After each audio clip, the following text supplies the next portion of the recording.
ଜୟ ଜଗନ୍ନାଥ ବନ୍ଧୁଗଣ। ଆଜିର ଏକ ନୂଆ ଭିଡ଼ିଓକୁ ଆପଣମାନଙ୍କୁ ସ୍ୱାଗତ। ମୁଁ ଆପଣଙ୍କୁ କହି ରଖିବା ପାଇଁ ଚାହୁଁଛି ଯେ ଏଇ ଯେଉଁ ୟୁଟ୍ୟୁବ୍ ଚ୍ୟାନେଲଟି ଯାହାର ନାଁ ହେଉଛି ଗାଁ ସାଥୀ ଓଡି, ତ ଏଇ ଚ୍ୟାନେଲର ମୁଁ ହେଉଛି ଆଡମିନ୍। ତ ଆପଣମାନଙ୍କୁ କହି ରଖିବା ପାଇଁ ଚାହୁଁଛି ଏଇ ଚ୍ୟାନେଲଟି କେବେ କାହା ବିରୁଦ୍ଧରେ ଖୋଲାଯାଇନି କି କାହାର ଖରାପ ଉଦ୍ଦେଶ୍ୟ ପାଇଁ କି ଚ୍ୟାନେଲ ଖୋଲାଯାଇନି।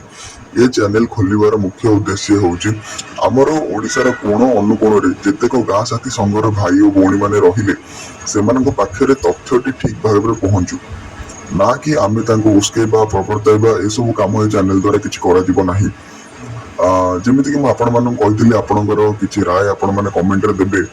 କିଛିଟି ଅଭଦ୍ର ଲୋକ ଯେଉଁମାନେ ଅଶ୍ଳୀଳ ଭାଷାରେ କାଲି କମେଣ୍ଟ ଲେଖିଥିଲେ, ଏବେ ବି ଲେଖୁଛନ୍ତି, ତ ସେମାନଙ୍କୁ କହି ରଖିବା ପାଇଁ ଚାହୁଁଛି। ତ ଆପଣମାନେ ତ ସଂଘ ବିଷୟରେ ସବୁ ଜାଣିଛନ୍ତି, ଠିକ୍ ଅଛି।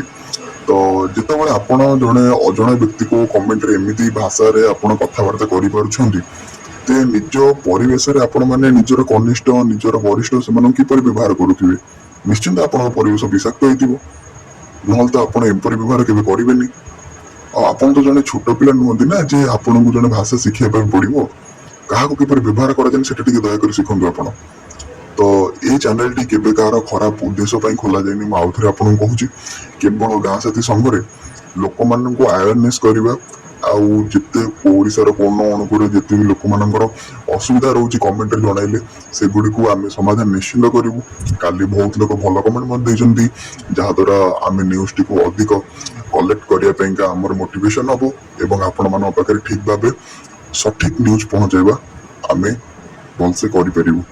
ତ କିଛି ଲୋକ ସପୋର୍ଟ କରୁଛନ୍ତି, ଯେଉଁମାନେ ସପୋର୍ଟ କରୁଛନ୍ତି ସେମାନଙ୍କୁ ବହୁତ ବହୁତ ଧନ୍ୟବାଦ। ଏଇଭଳି ସପୋର୍ଟ କରନ୍ତୁ, ଯାହାଫଳରେ ଆମେ ଆପଣଙ୍କ ପାଖରେ ନୂଆ ନୂଆ ଭିଡ଼ିଓ ପହଞ୍ଚାଇ ପାରିବୁ, ନୂଆ ନୂଆ ତଥ୍ୟ ସଂଗ୍ରହ କରିବା ପାଇଁ ଆମକୁ ପ୍ରୋତ୍ସାହନ ମିଳିବ। ତ ଭିଡ଼ିଓଟିକୁ ଆଗକୁ ଦେଖନ୍ତୁ। ଜୟ ଜଗନ୍ନାଥ। ତ ବନ୍ଧୁଗଣ, ଇଏ ହେଉଛି ଆମ ଗାଁ ସାଥୀ ସଂଘର ଭାଇମାନେ, ଯେଉଁମାନେ କି ବିଗତ 2 ତାରିଖ 3 ତାରିଖରେ ଆମର ଭୁବନେଶ୍ୱରରେ କରାଯାଇଥିବା ବୈଠକରେ ସେମାନେ ଅଂଶଗ୍ରହଣ କରିଥିଲେ। ବହୁତ କମ୍ ଲୋକ ଆସିଥିଲେ ସତ, କିନ୍ତୁ ସେମାନଙ୍କ ମନରେ ବିଶ୍ୱାସ ଦୃଢ଼ ଭାବ ବହୁତ ଅଧିକ ଥିଲା।